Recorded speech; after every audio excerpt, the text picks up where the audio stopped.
All right, everybody, welcome back to the show. Today we have a very special guest joining us, and she is going to be talking all about investing in something I'm really interested in. I can't wait to learn more about, which is self-storage units. These are an asset class that a lot of people have really been thinking more about recently. I think it's picked up a lot more steam recently in the real estate investing space, and I think for very good reasons as well. And we're going to learn all about that today. So if you're ready to learn about how to invest in self-storage units, because I know I am, make sure to tune in because we're going to get a lot of knowledge today. So my guest today is an expert in self-storage investing. She is also comes from a real estate agent background as well. So for our audience out there who are realtors, this can definitely be very helpful. So without further ado, I want to bring on my guest, Masha Klapanova. Hopefully I pronounced your name right. Did I do it? Did I do it correctly? You did it so well. You did it so well. And thank you for all the acknowledgement. Thank you. Definitely self-storage is a fantastic asset class, and I can't wait to share about it. Yeah, well, I'm excited to have you on because I know you have a lot of experience in it and you're doing a lot of education as well. So you don't just know how to do it yourself, you know how to explain it correctly to other people in a way that can be digested in terms of like just information. So, before kind of just dig right on into that, just tell us a little bit more about your background, how you got started, not just like in self storage, but like in real estate in the first place, and then how that kind of led you to, really investing in self storage, being very successful with, kind of little to no experience. Fantastic, of course. So I was actually studying for event production. I went to college, I studied for event production, and I all loved it. But I saw people that were older and they were still hustling so hard when they were already in their 50s, 60s, 70s, or even 80s. I saw that they were working so hard. And I'm like, do I want to be always like working so hard? And that's where I was like, oh, real estate, what I can do. And my friend referred me, oh, you can get your license and start doing some sales, some rentals. Like, great, let's do it. So I got my license, start doing some sales, some rentals here and there. A broker actually was some free project. And I was get very curious. Oh, what is that? Start getting to explore. Like, oh, do you want to invest with me? I'm like, okay, let's do that. So I invest with him with like getting credit terms. He got the money. We got all excited. We start doing some Airbnb project as well, and then what our second investment start going not so well. He's not responding to the phone. He says it start delaying, and then he disappears. So he disappears, and we're like, that's fantastic. And I said, I will never do real estate investing ever in my life. And that's where I stopped, said, this is bad thing. I lost money. I got screwed. That's over. However, let's pass some time, about a couple, 2 years after. I'm like, wait a minute, maybe it's not about the real estate investing itself. Maybe it is about the person who I was dealing with. And maybe I trusted him too much. And so I decided, let's go explore back. So I started exploring, looking at them. I actually just got into wholesaling and flipping, coaching, so excited about it. And then I started seeing, oh my God, there is also commercial real estate. Oh, there is multifamily. Oh, there's mobile home parks. People buying it, and you don't have to be a billionaire. I'm like, oh, let me see. So we started exploring, asking my coach, oh, can I do commercial real estate? And she's like, no, you can't. You have to be super expert in flipping. You have to flip 20 houses and all that, through super experience in residential. And then maybe you can switch to commercial. But I decided not to listen to her, and let me go to talk to experts in actually commercial. And that's where I learned that there is self-storage. And I'm like, oh, less management, less maintenance, recession resilient, no evictions. You can remotely manage them. Let's give it a try. So that's the time I actually decided I put my 100% focus only in self-storage, no wholesaling, no real estate sales. I'm putting everything all myself into it. And that's where I get to close on the first facility after 1 year. Then we got another one in North Carolina and Texas. And we're under contract right now. We'll be closing on 2 small portfolios of 5 deals. And another one will also under development in Ohio.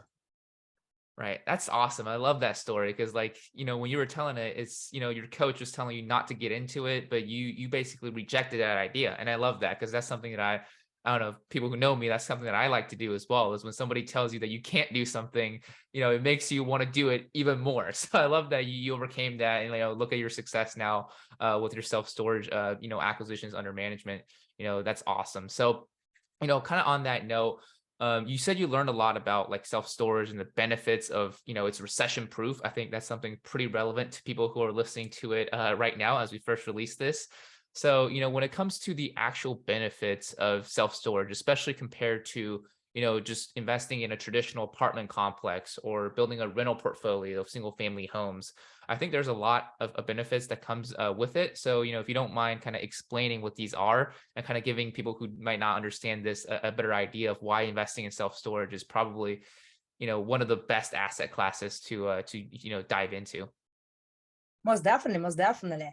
So self-storage, obviously, just looking at statistics and historical statistics during the previous recession in 2008, 9, 10, self-storage got hurt the least compared to all other asset classes. So it has the least loss and it has the least default rate. So there's not much foreclosures going on in self-storage space. So during those bad times, it was proven, and that's when actually banks realized, oh, wait a minute, this is actually a great asset class. So after 2010, that's when really banks start lending on self-storage. And then again, looking again during good, so this is during bad times. Then during good times, self-storage was doing even better. It was like growing, like the asset just extremely being so popular. People start building everywhere. And then COVID happened. So during COVID, everybody at first 2 months, everybody got scared. But then what happened that actually the industry started growing. So during COVID time, the industry grew 10% instead of actually losing. So it's been proven that self-storage does well during great times, but also during bad times. And why during good times? Obviously, people buy things, right? They buy things, and that's why they can afford getting storage, and that totally makes sense. But what about bad times? So we call it 5 Ds in storage. So people die, people divorce, people dislocate, meaning moving around, people downsize. So let's say you lost a job and then you are like, what you're going to do? You're either going to go live, move to your parents, move to your friends, or maybe you can still have a job, but low paying job. You're going to afford paying an apartment instead of house. So you downsizes and you put things in storage, because typically you'd rather don't pay your $2,000 rent and you still pay your $50 of storage. So people typically will keep those smaller expenses. And then the fifth D is the clutter.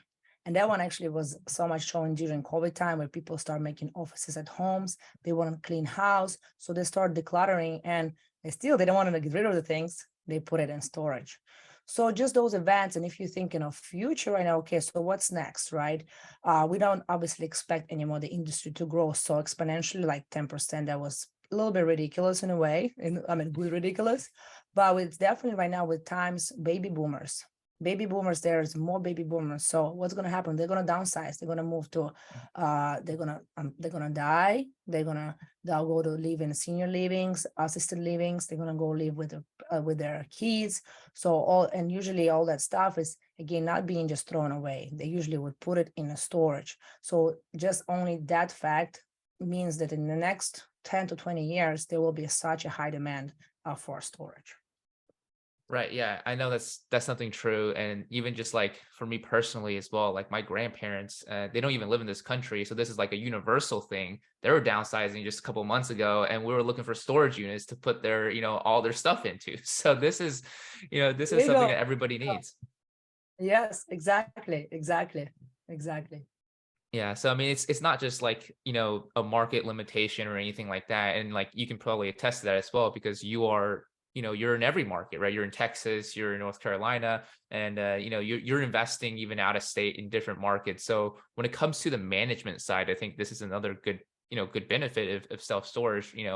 Is there any more benefits for, investing in this asset class than, trying to manage a bunch of renters or vacancies or evictions, right? We hear all the stories of evictions, of people who are, investing in rentals, right? So you're able to now even virtually manage your self-storage unit. So if you, kind of don't mind talking more about that and how that's all possible. Exactly, exactly. And that's the beautiful part about it. That's why I said one of the reasons why I get so attracted. It is less management than, let's say, multifamily. It is less maintenance. And of course, the tenant landlord laws, they're definitely favoring self-storage because it's just people's belongings. Every state has a little bit different laws, but typically in less than 2 months, you're able to uh, get people's things out by doing the auctions, and you can legally have a clean unit already ready to rent. And usually you can recover some of your expenses as well. Whenever you do an auction, the person's supposed to come and pick it up, so you don't have to do any cleaning either. So it becomes, you don't need to go repaint the walls, you don't need to go change the carpets or rehab the kitchens. So all of that, and that comes with the maintenance. There's not so much, I mean, there is maintenance, but comparatively, there's a very minimal maintenance. And usually when things break down, it's also not urgent. And we don't have plumbing. We don't, so there's my girlfriend, she has an Airbnb. We just went to a conference with her, and her toilet overflooded because of some plumbing issues. And at the same time, I mean, of course, I feel bad for her, but at the same time, like, oh my God, this is again proving how self-storage doesn't create those problems. And if there is problems, they're usually not urgent. Like, you don't need to go like take care of them so quick, because again, people don't live there. They just store their belongings, and you can't say, oh my God, I'm gonna die, I need this thing from my storage right now. So it's a little bit different story. So there's no that urgency. And talking from the management side, of course, when I first started investing, I wanted to go and buy storage in Florida. Mhm. But I realized that, okay, if I limit myself just to Florida market, and first it was just South Florida, and I was like, okay, let's look at the central, then look at the northern. I realized, let's just open up and see anywhere. And that's where I started seeing more deals coming. And the beautiful part about it, that if you know how to set up your systems, if you know how to set up your processes, and you know how to delegate, use technology, it can be so, like, I don't spend anymore. I used to self-manage, then I Mhm. hired a virtual manager from Philippines, and she's managing it. We have boots on the ground that's over there, comes twice, 3 times a week to check on the property. He provide reports to virtual manager. We have a software that's connected with the website and with all the marketing with Google business page. So the clients are just, the potential tenants can just call. We have call center. So the call center will answer. They can just go online and get it done. Boom, boom, boom, everything online. So it's very seamless process in regards to, I don't get to communicate with tenants. And this is fantastic, let me tell you. It's just, I'm not, I don't, I, when we bought one of the properties, they didn't have no call center or anything. And the property manager hands me a phone, and I'm like, why are you handing me this phone? Oh, you're going to answer the calls.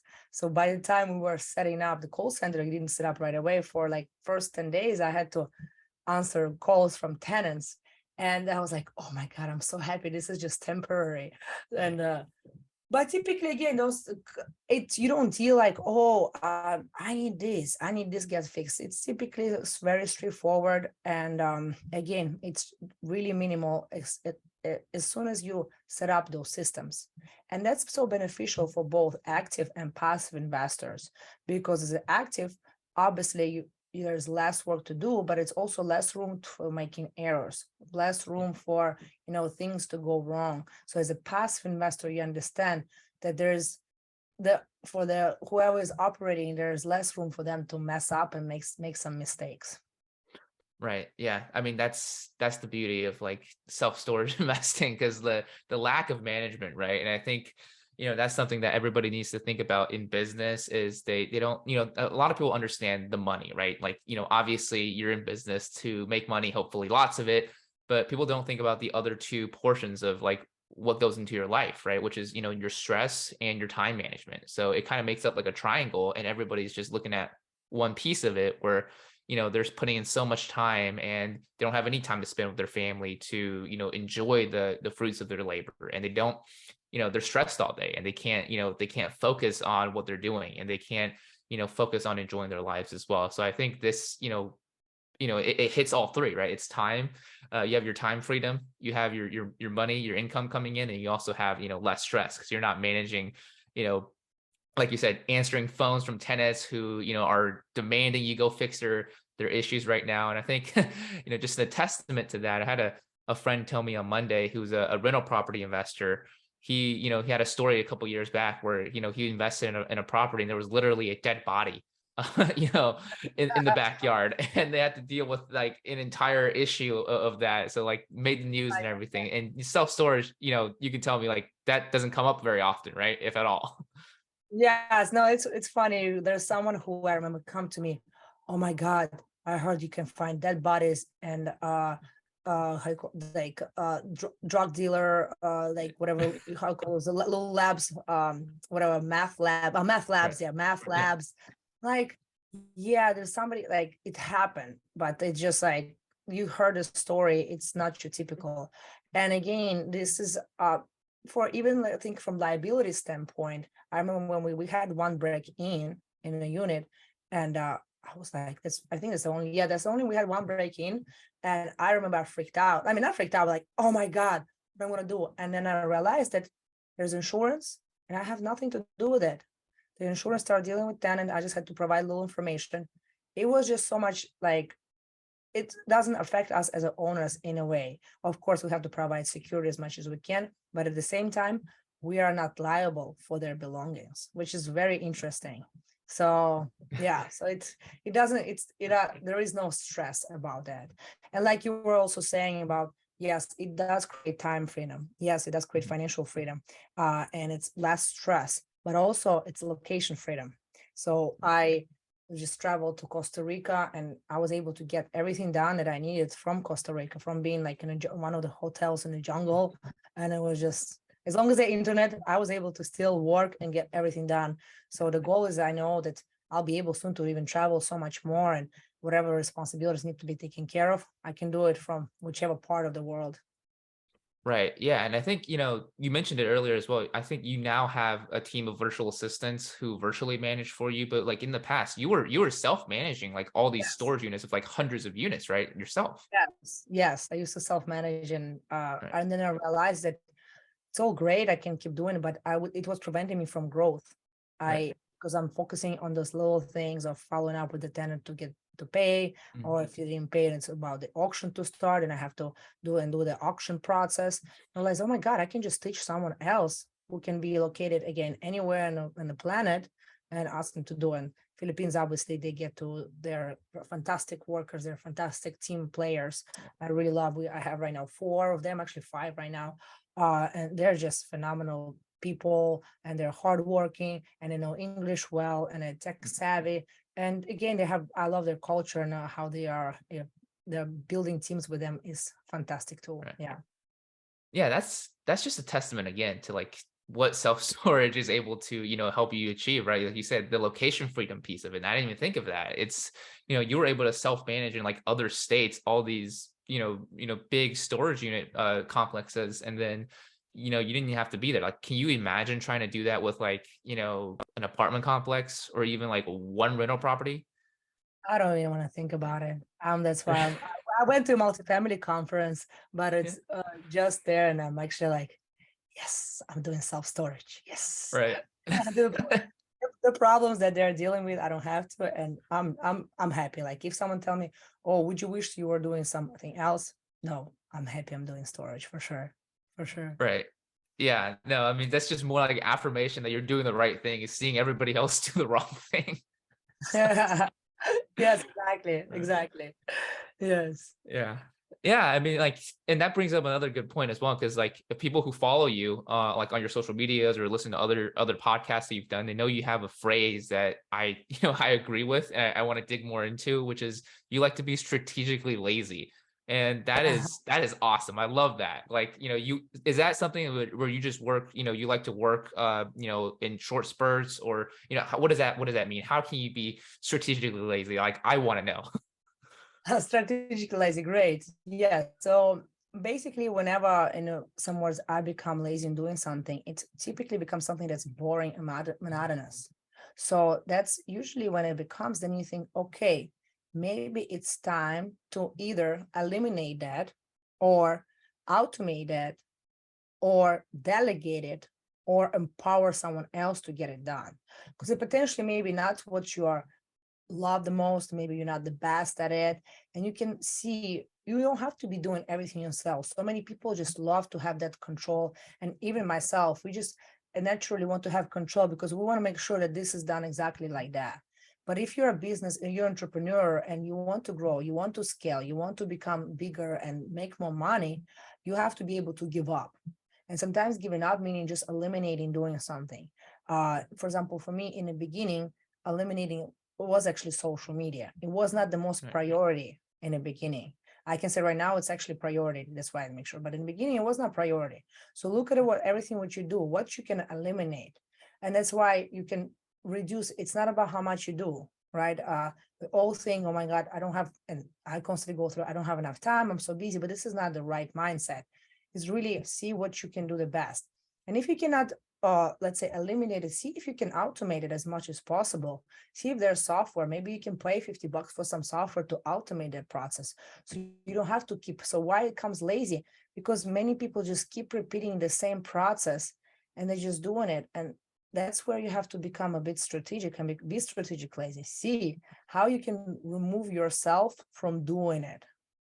Because, and so if you cannot eliminate it or automate it, then see if you can delegate it. And that comes to Right. virtual assistants. The good example I was sharing earlier, like doing virtual management. I was getting so lazy doing it. Like, and I was like, oh, when I feel that laziness, I'm right away, okay, it's time to see if I can, whatever I can eliminate, whatever I can automate or delegate. And that's where I hired a Right. virtual assistant. We created a product, like I put an SOP, the standard operating procedures, simply the process A, how to get to Z from A, B, C, D, the steps. And then the last piece, if you cannot potentially delegate it, which right now I'm empowering someone else. I'm empowering my new partner to take over underwriting. So he's now doing underwriting. And it's hard for me to give up underwriting because I want to underwrite. But I'm also becoming lazy because it's not my top skill. And it's not something, honestly, I'm pretty good at it, but I just don't like doing it. And I Right. typically become lazy. So that's where, okay, I have now a partner who loves and he's so good at it, and he's going to be doing that. So that way, the process is basically if you are 100% doing yourself, you won't be able ever to grow, and you probably will get burned out. You will get tired, and who knows? Going to maybe the business even going to fail. But if you start seeing, you can maybe, oh, let's see if we can eliminate. You eliminate 10%. Now you're at 90. Okay, automate. Oh, we can automate like 20%. So now you're at 70. Okay, I'm going to hire virtual assistant and delegate it. I'm going to get another 30% off. So now you have only 40%. Then you get in partner who gets 20% done. And now you only do 20% of the business instead of doing it 100%. And now if you're going to do 20% of this business and then this storage, this multifamily, this mobile home park, whatever, this, I don't know, a nail salon, this, whatever, it doesn't need to be applied for self-storage. It can be applied to any type of business.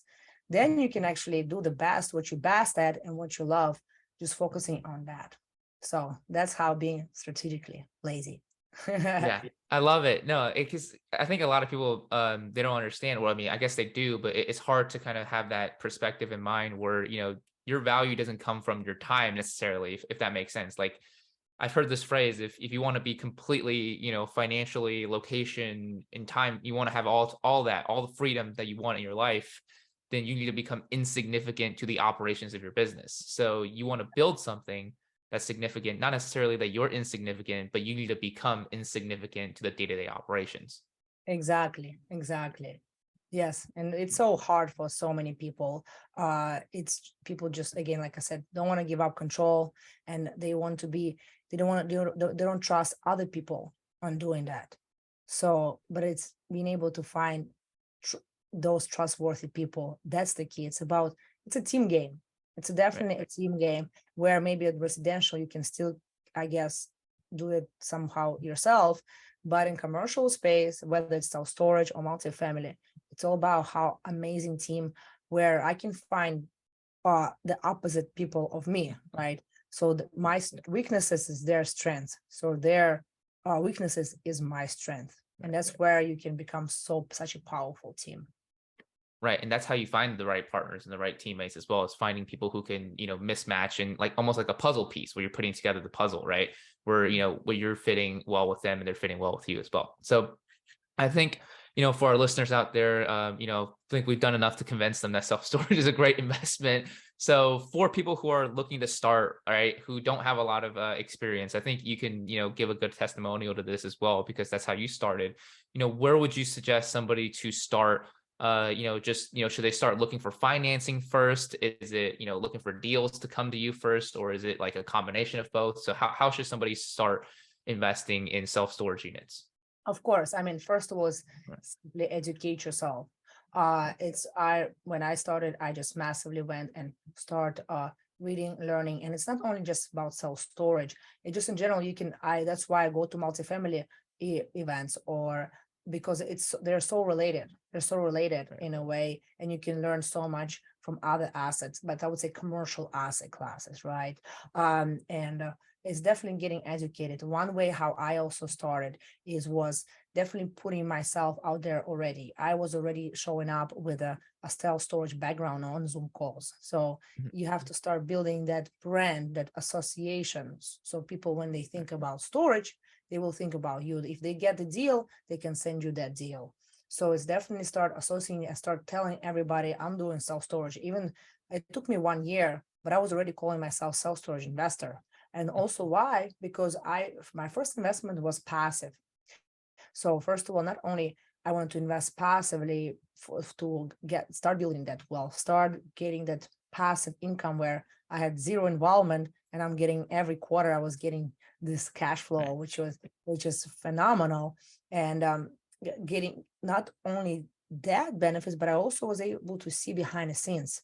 So behind the scenes of what a person is, that operator was doing.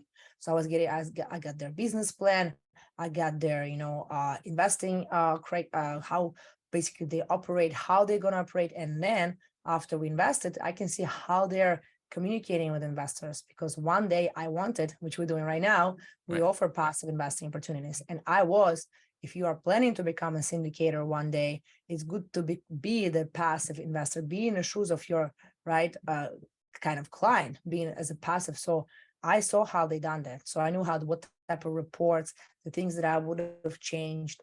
So that was definitely investing passively instead of waiting. Sometimes it's going to take you time to get your first deal. It's going to take time. It's going to take time to learn, to build that team, to understand how to underwrite.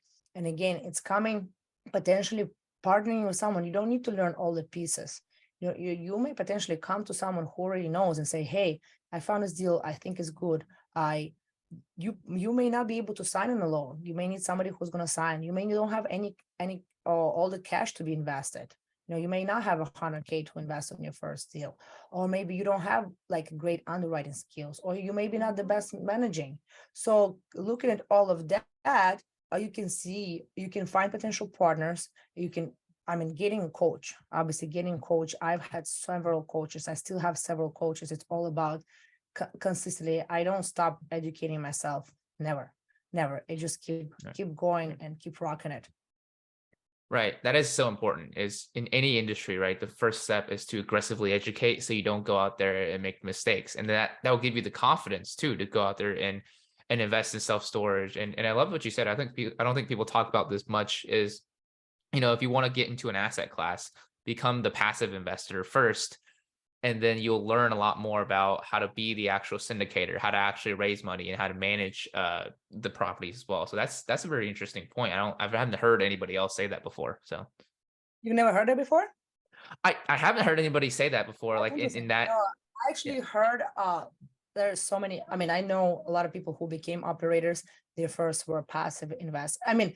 honestly, I'm still passive investor. That's the goal. Aren't we a lot also in real estate, because we want to achieve that freedom, right? So Right. it's my goal is always matching. Like I buy a property, I always right away invest passively too. So we do get some acquisition fees. So I don't just go and just pocket those money. I do also some reinvest those right away. So it's keep like reinvesting your capital and keeping it passive. So I'm increasing. I'm already a part of 3 passive investing syndications. And as soon as we close on this one, I'm going to reinvest it, deploy the capital and invest somewhere else. And that's the beauty about it. Yeah. Right.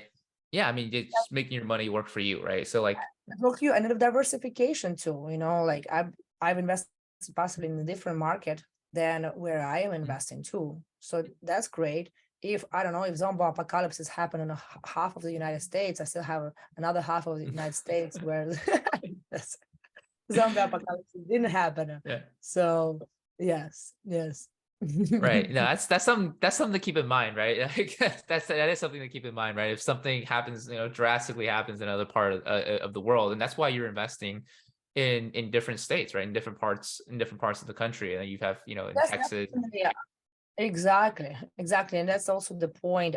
It's important to not put all your eggs in one basket, right? Right, That's how they always investing is risky. No matter, like, yes, as much as I've been saying here, self-storage is, first of all, it's not recession proof. It is mhm, recession mhm. resilient.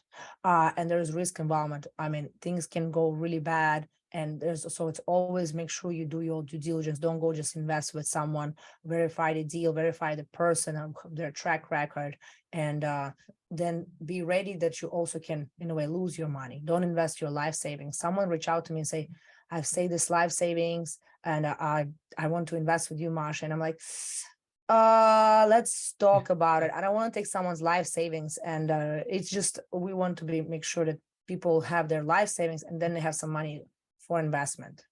So, because investing is risky, but can be very rewarding. Right. Yeah. If you don't take the risk, you're not gonna you're not gonna get the reward, right? So, but Yeah. it is good to keep in mind that as well. A lot of investors, I think people say, you just got to take the leap and do it, which is, that is good. Some people need that motivation, but the real kind of syndicators and private money, people who work with private money lenders, they understand that this is a risk, and with great, say with great power comes with great responsibility, right? With a lot of people giving you money, that's more responsibility. So that is something I think people should be looking out for. And I think, if you don't mind me asking, what are some things that people should be looking out for, whether if they're a syndicator or if they're a passive investor in a self-storage type of deal? Most definitely, most definitely. Yeah. I mean, if you're looking just at the operator himself, potentially Right. ask maybe some people Mhm. about that person, right? Just get some references. If you don't know that person, like simply even like research online. Like, let's say, if you just example, if you decide to invest with me, your first time hearing me, don't just go call me here, I want to give you a 25 50K right there. Obviously go check online. I mean, Google can tell you some of first information. You can check out, uh, uh ask people, some other people, if they are in a space. Then another thing, obviously, in self-storage specifically, it's always will be, look at you don't want to be in an oversupplied market.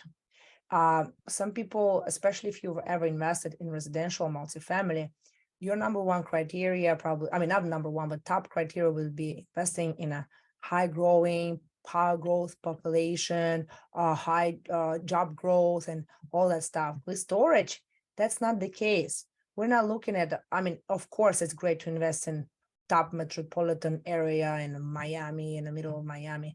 But honestly, there's so many also overbuilt like locations in Miami. So it's, you can sometimes get a better deal in a stagnant market, but there's high demand for storage, or investing in some growing market and there's oversupply of storage. So this is a little bit different again than multifamily and residential. So we just look at if there is there too many storages. So ask your operator, what is your supply demand index? How is other competitors are doing? Are there have a high vacancy or a high occupancy? Because no matter what, how amazing growing market, let's say Miami, but maybe you're just like around other newly built buildings and they're just trying to fill up. They're giving like all these huge discounts, and you can come in and like get another storage there, you can be slammed. And so it's really the supply demand is what's really critical, and like not as much as population growth or job growth. Right. Yeah. That is a very good point for people to understand, because it's a different asset class, right? It's still real estate, but it's not like you're not looking for the same metrics as you would be looking for a residential property. Exactly. And again, like let's say with multifamily, like the underwriting is the same. You still have units, you still people pay per unit. You have still certain expenses. There's a lot of matching. What's the again the big difference is that analysis. I was looking at the market, and it was in Alabama, and this gentleman, he said, "Oh my God, you're gonna look at this deal. That's where my parents coming from. This is like the worst market." But he's looking from multifamily perspective, where for self-storage, it actually was a fantastic. There is not that many storages. So many of them are just mom and pop rent. They don't know how to run the business. They don't have good websites. They don't have good Google business page. And you can just come in, we can improve the business and be like super good running business and have do phenomenal and have incredible returns. Where if you are a multifamily, you looked at it and you're like, no way I'm going to invest in this market. So just a little bit different perceptions and a little bit different understanding. Because storage, again, storage people, if the market even is not as good, people probably losing jobs. If people actually losing jobs, it means they're probably going to downsize, right? They're going to move to their parents. They're going to go move to maybe smaller apartment instead of big house. And that's what this is like beautiful for storage. Now people going to be storing. So the kind of the bad events, bad situations, not sometimes a bad situation in the market actually brings self-storage more tenants. Right. Yeah, that's a really good point. So thanks for sharing that. I think, there's a lot of value in what you can share. And I mean, this is why we interview everybody from, different walks of life who are investing in their expertise and their niche as well. So I think something that a lot of people will also want to know when it comes to, just starting out in self-storage, or maybe they've been a passive investor and they kind of want to move into, getting deals themselves, is, where are a lot of these deals coming from? I'm assuming they're all coming from off market. I don't believe there's, maybe I'm wrong, but I don't believe there is just an MLS like system for all self-storage units being listed all around the world. But where are these deals coming from? And for our listeners who are real estate agents who are licensed, I mean, does having your license actually help with either the acquisition side or even the negotiation side, where you might be on the other side of a transaction where they're an agent as well, and you can negotiate that in the price? Yes, definitely, definitely. Very good question. So first of all, how getting deals? If you already have your real estate investing, real estate sales skills, meaning you finding an owner to represent you, you can do the same with storage. In a way, it's the same thing. Right. So if you are want to get into storage, definitely start prospecting, doing cold calls, doing mailers. It's just simple finding off-market deals. I was planning to pursue that myself and also do that, having background as a real estate agent, having background actually taking the wholesaling course that I told you. So, but what for me worked out so well is actually branding. So it's like showing up on like you see right now on a Zoom call with a storage background, having everywhere putting in storage. My goal was for people to associate Masha with storage. So then after a year, I have started receiving some messages from a friend. Hey, I just passed by storage and I thought of you, Masha. I'm like, oh, that's perfect. So now I start actually receiving. So people that come across like they will right now, somebody of you listeners, you're just listening to this, and next time you will see somewhere storage, you may think about me. And if you think about me, you probably will send it. So that's just kind of creating that brand, spreading, talking to everybody, wherever you go. I say I'm a self-storage investor, and people actually get so curious. What, self-storage investor? What is that? So it definitely for me the branding, but at the same time, like I said, if you're an agent, take advantage of your skills and potentially start prospecting the deals yourself. But at the same time, also everywhere there's brokers that you can just reach out. If you are connected with other potentially brokers, hey, we're looking for the storage. If you have come anything across, obviously it's more commercial. We're talking about Marcus and Millichip, all those top brokerage, they also do self-storage. You have those Craigslist websites, or you have the LoopNet. It's the same thing. You can also find deals there. Right. That's great that you shared that as well. I think most people need to do is they need to start immersing themselves into that niche, into that subject, start becoming the person that they need to become. Right. When you have, your background as all the self-storage units, I guarantee you next time we pass by a self-storage unit complex, I'm gonna start thinking about you. So this is Woo, something that that works. right. Yeah. So it is something that people need to do is even though you might not have a lot of experience, start immersing yourself in it, start finding ways that you can associate yourself with people and, subjects and books in the industry, like listening to this podcast, reaching out to Masha and following her on Instagram and all of her social medias after this as well to get her content. I think it'll be very helpful. So on that note, Masha, thanks so much for being here and sharing all this knowledge for those people that Welcome. right. For the people that want to reach out to you, right? Of What are the course. best ways to do that? Definitely, definitely. Whoever just have some questions, you can more than welcome to reach out. You can go to my website at www.mclap.com, which is MKLAP. And over there, you can, if you're interested in investing passively or you just want to explore, we have right now a couple of projects that we're raising capital for. If you want to dive deeper into storage and want to learn, I'm going to be releasing a course in January. January or maybe the latest beginning of February is going to be a course.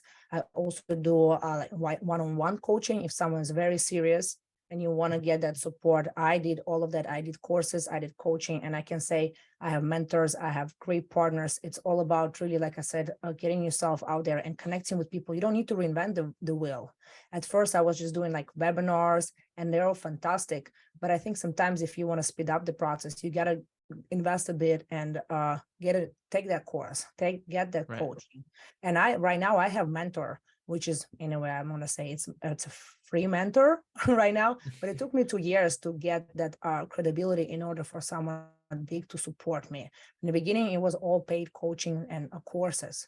So if you're more than welcome to reach out and we can see what is the best path for you. Maybe it's not. We can also discover to see. That's why we can do the discovery call and see where you want, how deeply you want to involve. Is it going to be, do you want to just do passive, or maybe you just want to do active, or maybe a combo like me? I do a combo of both. So I'll be more than happy to support anybody to just go to www.mclap.com, or you can always reach out to me on LinkedIn, Instagram, Facebook, and a little bit on TikTok. I'm not really there, but you can maybe reach out to me there. Right. Yeah. TikTok's such a big time suck. I totally get it. Yeah. You don't want to spend all your time there, but you heard it here. Yes. You guys want more information, learn more about investing in self-storage, either being a passive investor or being an operator, an active investor. There's no better person to reach out to, in my opinion, than Masha Klapanova. And make sure to reach out to her, find her on Instagram, find her on her social medias down below. We're going to link all of that in the descriptions. So yeah. So before we hop off here, Masha, is there any last things, any last thoughts you want to leave with our audience before we sign off? Of course, definitely, guys. Create that freedom. We are in life. We have so much opportunities. Don't get sucked in too much work. Always be strategically lazy. See how you can be achieving your goals, but be strategic about it. Right? Don't just sometimes get caught up in doing. Create the freedom. Create the freedom for your family, your friends, and people around you.